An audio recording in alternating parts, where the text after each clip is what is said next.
Hello friends, आपका बहुत बहुत स्वागत है हमारे यूट्यूब चैनल ट्यूटर क्लासेस पे। आज मैं आपके लिए टॉप 10 मैथ क्लास 3 लेकर आया हूँ। ठीक है, तो आज का सबसे पहला सवाल है p बराबर 124, तो under root Q P into P square plus 3p plus 3 plus 1 का मान क्या होगा। ठीक है, देखिए जब इसको आप तोड़िएगा तो अंडर रूट क्यू, इसमें p को टोटल में गुना कर दीजिए, यानी कि P Q plus 3p square plus 3p plus 1। ठीक है, 1 हो जाएगा। अब देखिए under root Q P Q plus 1 plus यहाँ पे देखिए 3p स्क्वायर प्लस 3p, तो इसमें से हम 3 कॉमन लेंगे, 3p कॉमन लेंगे तो क्या बचेगा यहाँ पे p प्लस यहाँ पे 1 बचेगा। ठीक है, क्या बचेगा, 1 बचेगा, 1 बचेगा ना। अब देखिए उसके बाद अंडर रूट 3q, अब यहाँ पे क्या कर सकते हैं, p प्लस 1 का होल क्यू कर सकते हैं। जब इसको आप तोड़िएगा ए q प्लस बी क्यू, यहाँ 1 का क्यू कीजिएगा तो 1 ही आएगा, यानी a cube plus b cube plus 3ab into a plus b, तो p प्लस 1 का होल क्यू कर सकते हैं इसके जगह। ठीक है, अब देखिए ये q से ये q कैंसिल, ठीक है, ये से ये कैंसिल हो जाएगा, तो क्या बचेगा, क्या बचेगा p प्लस 1 बचेगा। p का मान कितना दिया हुआ है 124। ठीक है, p का मान 124, यहाँ पे प्लस 1, तो क्या हो जाएगा 125, ये मेरा आंसर हो जाएगा। ठीक है, कितना हो जाएगा 125। अगला सवाल देखते हैं। अगला है सेकंड नंबर सवाल। सेकंड नंबर सवाल बोल रहा है 3 क्रमागत विषम प्राकृत संख्याओं का योग 147 है, तो मध्य संख्या क्या है। ठीक है, देखिए 3 क्रमागत विषम संख्या, कोई भी संख्या लीजिए, अगर मान चलिए हम x लिए, ठीक है, तो क्या हो जाएगा x प्लस 2 होगा, फिर x प्लस 4 होगा, यानी डिफरेंस कितना होना चाहिए, 2 का डिफरेंस होना चाहिए। ठीक है, तो 3 क्रमागत विषम संख्या ले लिए हैं, क्या बोला, तो उनका योग 147 है। अगर इनको जोड़ देंगे x plus 2 plus x plus 4, कितना है टोटल 147। ठीक है, अब यहाँ पे जोड़िए 1 2 3 3x 4 2 6, क्या हो जाएगा 147। ठीक है, 47 होगा। अब क्या हो जाएगा 3x बराबर 1, 147 में 6 घटेगा, 3x बराबर 141। ठीक है, अब यहाँ पे काटिए, जब आप यहाँ पे काटिएगा x बराबर क्या आ जाएगा 141/3, जब काटिएगा तो चरतिया 12, ठीक है, 2 सत्तिया 21, यानी कि इसका कितना निकल गया 47, x का मान कितना निकल गया 47। ठीक है, तो मध्य संख्या बोल रहा है। ठीक है, मध्य संख्या क्या है x प्लस 2 है, तो मध्य संख्या यानी कि मध्य संख्या निकालना है, मध्य संख्या कितना है x प्लस 2, x का मान कितना निकाला 47 प्लस 2 यानी कि 49, ये मेरा संख्या निकल गया। ठीक है, चलिए अगला सवाल देखते हैं। ठीक है, अगला है 3 नंबर सवाल। 3 नंबर सवाल बोल रहा है यदि एक राशि को 4 व्यक्तियों के बीच 3:4:5:8 के अनुपात में विभाजित किया जाता है, तो दूसरी सबसे बड़ी राशि 25,000 रुपये है, तो कुल राशि कितनी होगी। देखिए इसमें से सबसे बड़ी संख्या कौन है, 5 है, उसके बाद दूसरी सबसे छोटी 5 है, सबसे बड़ी 8, दूसरी सबसे छोटी 5। ठीक है, तो क्या बोल रहा है दूसरी सबसे बड़ी राशि इतना दिया हुआ है, यानी कि 5 का वैल्यू कितना दिया हुआ है 25,000। ठीक है, अगर हम यहाँ पे 1 का वैल्यू निकालेंगे तो 5 से कटेगा 5 बार में, यानी कि 5,000। ठीक है, तो क्या बोल रहा है, तो कुल राशि कितनी है, कुल राशि कितनी है 8 5 13, जोड़ दीजिए टोटल को, 8 5 13, 13 4 17, 17 4 17 3 20। ठीक है, तो 1 का वैल्यू इतना, तो 20 का वैल्यू क्या हो जाएगा, 20 से मल्टीप्लाई कर दीजिए, यानी जब 20 से मल्टीप्लाई कीजिएगा तो कितना हो जाएगा 5,000 गुने 20, कितना हो जाएगा 5 दूनी 10, यानी कि कितना जीरो 1 2 3 4, यानी कि 1 लाख। टोटल कुल राशि कितना हो जाएगा 1 लाख रुपया। ठीक है, चलिए अगला सवाल देखते हैं। अगला है 4 नंबर सवाल। 4 नंबर सवाल बोल रहा है 2 वर्षों के अंत में 5% प्रति वर्ष की दर से साधारण ब्याज और चक्रवृद्धि ब्याज के बीच का अंतर कितना है, ₹1.5 है, ठीक है। कितना है? ₹1.5 है। तो राशि कितनी होगी? ठीक है, देखिए 2 वर्ष के लिए SI और CI का अंतर, ठीक है। CI का अंतर एक फार्मूला होता है PR²/100 का स्क्वायर, ठीक है। ये बहुत इंपॉर्टेंट फार्मूला है 2 वर्ष के लिए। SI और CI का अंतर मतलब 2 वर्ष के लिए बहुत इंपॉर्टेंट फार्मूला है। इस पर आप बना लीजिएगा, ठीक है। देखिए क्या बोल रहा है, साधारण ब्याज और चक्रवृद्धि ब्याज के बीच का अंतर इतना है, यानी कि दोनों के बीच का अंतर इस यहाँ पे पुट कर सकते हैं ₹1.5, ठीक है। निकालना क्या है हमको? राशि निकालना, यानी कि मूलधन निकालना है, P निकालना है। तो P को ऐसे रहने देते हैं, गुना रेट कितना दिया हुआ है 5%, तो R² यानी कि 25%, ठीक है। कितना हो जाएगा? 25/40, 1 2 3 4। जब इसको आप यहाँ से पॉइंट हटाइएगा तो नीचे कितना जाएगा? 2 जीरो आ जाएगा। यहाँ से 1 0 से 1 0, 1 0 से 1 0 कैंसिल, ठीक है। 25 से 4 बार में ये कैंसिल, तो P बराबर क्या हो जाएगा? 15×60, 15×60 यानी कि मूलधन मेरा कितना निकल जाएगा? ₹600 निकल जाएगा, ठीक है। चलिए अगला सवाल देखते हैं। अगला है 5 नंबर सवाल। 5 नंबर सवाल बोल रहा है ₹624 की एक राशि को 3 व्यक्तियों के बीच क्रमशः 1/2, 1/2 अनुपात 1/3 अनुपात 1/4 के अनुपात में वितरित किया जाता है, तो शेयर की सबसे छोटी राशि कितनी होगी? ठीक है, देखिए 1/2 अनुपात 1/3 अनुपात 1/4। सबसे पहले तो इसको निकालने के लिए हम एलसीएम लेंगे। क्या लेंगे? एलसीएम। तो 2 3 4 का एलसीएम क्या आएगा? 12। जब इसको 12 से 2 से डिवाइड कीजिएगा तो क्या आएगा? 6। 3 से 12 कितना बार में? 4 बार में, और 4 से 12 3 बार में। ये मेरा टोटल रेशियो निकल गया, ठीक है। क्या निकल गया? रेशियो। तो टोटल कितना दिया हुआ? ₹624 की राशि को 3 व्यक्तियों के बीच इतना रुपये बांटता है तो वितरित किया जाता है, तो शेयर की सबसे छोटी राशि कितनी होगी? ठीक है, 6 4 10 3 13, यानी 13 का मान, ठीक है, 13 का मान कितना दिया हुआ है? 624, ठीक है। तो हमको 1 का निकालना है, तो 624/13, ठीक है। तो सबसे छोटी इसमें क्या है? सबसे छोटी 3 है, 3 है। तो 3 का वैल्यू क्या हो जाएगा? 624/13 गुने 3, 13 गुने 3, ठीक है। अब 13 से 624 कितना बार में घटेगा? 13 13 13 26 13 13 52 13 5 65, 13 छक 52, ठीक है। तो 13 छक 52, 13 छक 52, देखिए 13 से 624 कितना बार में कटेगा? 48 बार में, ठीक है। जब आप काटिएगा तो 48 बार में कटेगा, तो 48 गुने 3 मल्टीप्लाई कीजिएगा तो कितना आ जाएगा? 144, ठीक है। 48 गुने 3 मल्टीप्लाई कीजिएगा तो 144 आ जाएगा, यानी कि सबसे छोटी राशि कितना निकल जाएगा? 144, ठीक है। चलिए अगली संख्या, अगला सवाल देखते हैं। अगला 6 नंबर सवाल बोल रहा है 600 और 300 के बीच कितनी ऐसी संख्याएं हैं जो 11 से पूर्णतः विभाजित है? ठीक है, 1100, 100 और 300 के बीच बोल रहा है, ठीक है।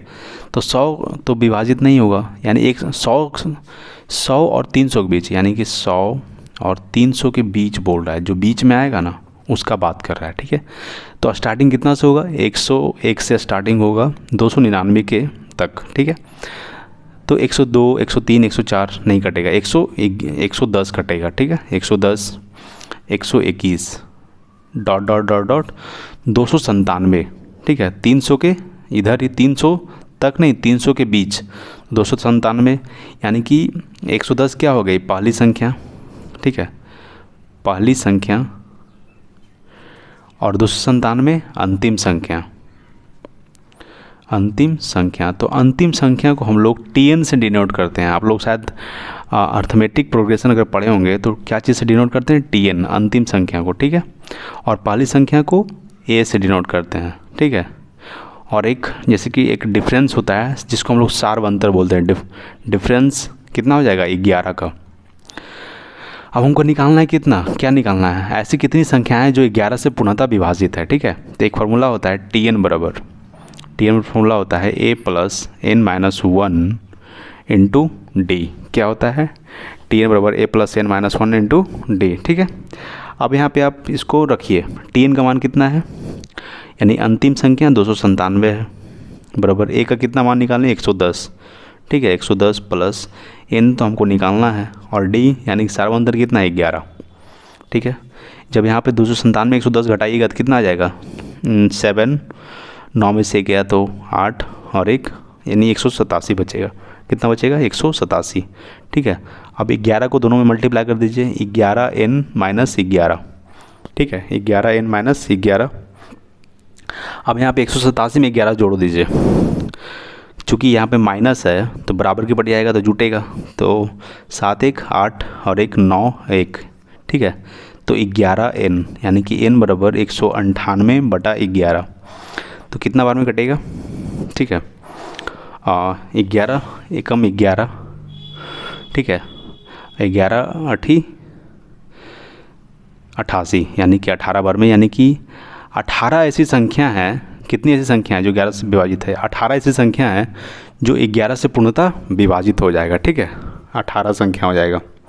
इसका आंसर क्या हो जाएगा 18। चलिए अगला सवाल देखते हैं। अगला है 7 नंबर सवाल। 7 नंबर सवाल बोल रहा है ए, बी और सी नल को एक टैंक को भरने में क्रमशः 20 मिनट, 15 मिनट और 12 मिनट का समय लगता है। यदि तीनों नल एक साथ खोले जाते हैं तो टैंक भरने में कितना समय लगेगा। देखिए, ए कितना मिनट में भरता है 20 मिनट में। ठीक है, और बी 15 मिनट में और सी 12 मिनट में। ठीक है, जब तीनों के एलसीएम लीजिएगा तो क्या आएगा 20 तिया 60 यानी कि 60 आएगा। तो 20 तिया 60 3 बार में, 15 चक 60 3 बार में, 12 पचे 60। ठीक है, 12 पचे 60 यानी 5 बार में, यानी ए का एफिशिएंसी 3, बी का एफिशिएंसी 4 और सी का एफिशिएंसी 5। ये मेरा 60 टोटल वर्क निकल गया। ठीक है, ये मेरा एक दिन का काम निकलता है, यानी सॉरी 1 मिनट का काम निकलता है। ठीक है, चलिए अब क्या बोल रहा है, तो टैंक भरने में कितना समय लगेगा। यदि तीनों को एक साथ खोल दिया जाए तो टैंक भरने में कितना समय लगेगा, यानी कि ए प्लस बी प्लस सी टोटल वर्क कितना है 60। कितना एफिशिएंसी निकला 4 3 7 5 12। ठीक है, तो 5 मिनट में टोटल भर जाएगा। ठीक है, कितना मिनट में 5 मिनट में, चूँकि 12 पचे 60 यानी कि मेरा ये टोटल कितना समय में भर जाएगा, तो 5 मिनट में भर जाएगा। ठीक है, चलिए अगला सवाल देखते हैं। अगला 8 नंबर सवाल बहुत अच्छा सवाल है, पढ़िए। जैसे कि क्या बोल रहा है, पाइप ए और बी एक टंकी को क्रमशः 12 घंटे और 36 घंटे में भर सकते हैं। यानी कि ए 12 घंटे में भर सकते हैं और बी 36 घंटे में भर सकते हैं। ठीक है, जबकि सी भरी हुई टंकी को 72 घंटे में खाली कर सकता है, जबकि सी 72 घंटे में खाली कर सकता है। ठीक है, तो इसके सामने क्या लग जाएगा माइनस, यानी कि खाली कर रहा है। ठीक है, तो तीनों का सबसे पहले एलसीएम लेंगे, तो जब एलसीएम लीजिएगा तो 72 आएगा। ठीक है, 12 छक 72, 36 दूनी 72 और 72 में कम 72, यानी कि इसके सामने माइनस लगा रहेगा, चूँकि ये खाली कर रहा है, सी खाली कर रहा है और ए भी भर रहा है। ये मेरा क्या निकल गया, टोटल वर्क निकल जाता है, टोटल काम निकल जाता है। ठीक है, ये मेरा एफिशिएंसी निकल जाता है। अब देखिए, तो क्या बोला, सभी तीनों पाइप को एक साथ खोला जाता है, लेकिन पाइप्स ए को 6 घंटे बाद बंद कर दिया जाता है। यानी कि तीनों एक साथ खोला जाता है। ठीक है, लेकिन ए को 6 घंटे बाद बंद कर दिया जाता है, यानी कि तीनों 6 घंटा काम करता है। यानी कि ये 6 घंटा काम करता है, ये भी 6 घंटा और ये भी 6 घंटा। तो 6 छक 36, 6 दूनी 12 और 6 एकम 6, यानी कि तो खाली कर रहा है। ठीक है, अब देखिए कितना मेरा टोटल काम हो जाएगा, यहाँ पे देखना है। 36 12 जोड़िएगा तो कितना आएगा, 6 2 8 और 3 1 4 और ये एक तो 6, ये सी तो खाली कर रहा है, तो ये तो माइनस हो जाएगा, 48 में से घटेगा तो 48 में से 6 जाएगा तो 42। ठीक है, यानी कि 42 काम मेरा टोटल हो गया। ठीक है, 42 काम टोटल हो गया, तो शेष काम कितना बचेगा, शेष काम 72 माइनस 42 कितना बचेगा 0 3। ठीक है, 0 3। अब कौन करेगा, चूँकि ए तो बंद कर दिया गया, ए को 6 घंटे बाद बंद कर दिया गया, टंकी का शेष भाग कितने घंटे बाद भरेगा। अब काम कौन करेगा, तो बी और सी काम करेगा। ठीक है, यानी कि 2 और 1 काम करेगा। ठीक है, तो कितने घंटे में भर जाएगा। ठीक है, तो 2 में से 1 जाएगा, चूँकि 2 भर रहा है और 1 खाली कर रहा है, तो जब ये दोनों काम करेगा तो 2 में से 1 जाएगा तो 1 बचेगा। ठीक है, यानी कि 30 घंटे में टंकी भर जाएगा। ठीक है, कितना घंटे में, 30 आवर में। ठीक है, चलिए अगला सवाल देखते हैं। अगला है 9 नंबर सवाल। 9 नंबर सवाल बोल रहा है यदि एक संख्या के 1/4 का 1/3 15 है तो संख्या का 3/10 क्या है। ठीक है, देखिए 1/4 यानी 1/4 का 1/3 कितना है, यानी कोई संख्या का, माने कि संख्या कोई x है, उसका 1/4 उसका 1/3 कितना है, 15 है। ठीक है, तो यहाँ पे x का मान निकालेंगे तो क्या होगा, चलती है 12, यानी 12 गुने 15। ठीक है, यानी कि x का मान इतना निकल गया, यहाँ पे गुना नहीं करते, इसका रहने देते हैं। ठीक है, तो क्या बोला, तो संख्या का 3/10 क्या होगा, यानी संख्या का 3/10, ये जो संख्या है 3/10 कितना होगा इस संख्या का। ठीक है, तो संख्या मेरा कितना निकला था, संख्या मेरा निकला था 3/10, संख्या क्या निकला था 12 गुने 15। तो यहाँ पे आप काटिए, 5 से 2 बार में, 5 से 3 बार में, 2 से 6 बार में, तो छोतिया 18, 18 का 18 18 36, 18 तिया 54, यानी कि टोटल कितना निकल जाएगा, 54 निकल जाएगा। ठीक है, चलिए अगला सवाल देखते हैं।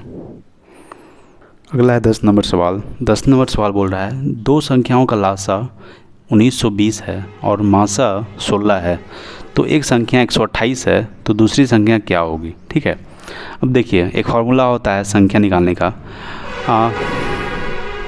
पहली संख्या गुने दूसरी संख्या। ठीक है, दूसरी संख्या बराबर एलसीएम गुने एचसीएफ। क्या होता है, पहली संख्या गुने दूसरी संख्या बराबर एलसीएम गुने एचसीएफ। देखिए दो संख्याओं का लासा 1920 है, यानी कि लासा कितना दिया हुआ 1920, तो एलसीएम और मासा 16, और एक संख्या 128 दिया हुआ है, यानी कि एक संख्या 128 दिया हुआ है, और दूसरी संख्या की जगह x मान लेते हैं। ठीक है, x मान लेते हैं, एलसीएम कितना दिया हुआ है, यानी कि लासा 1920 दिया हुआ है। ठीक है, और मासा यानी कि एचसीएफ 16 दिया हुआ है। अब यहाँ पे आप काटिए, जब आप काटिएगा तो 16 से 8 बार में 128 कटेगा। ठीक है, 16 8 128 से, ठीक है, 8 बार में कटेगा तो क्या हो जाएगा, x बराबर 1920/8। ठीक है, अब यहाँ पर काटिए 8 से, तो 8 दूनी 16, 2 8 दूनी 16, 3 8 चक 32, यानी 240 बार में ये आ जाएगा, यानी कि दूसरी संख्या क्या होगी 240, यानी दूसरी संख्या को हम x माने थे, यानी कि दूसरी संख्या क्या होगी, दूसरी संख्या 240। ठीक है, चलिए आज के लिए इतना ही। Thanks for watching. जय हिंद, जय भारत।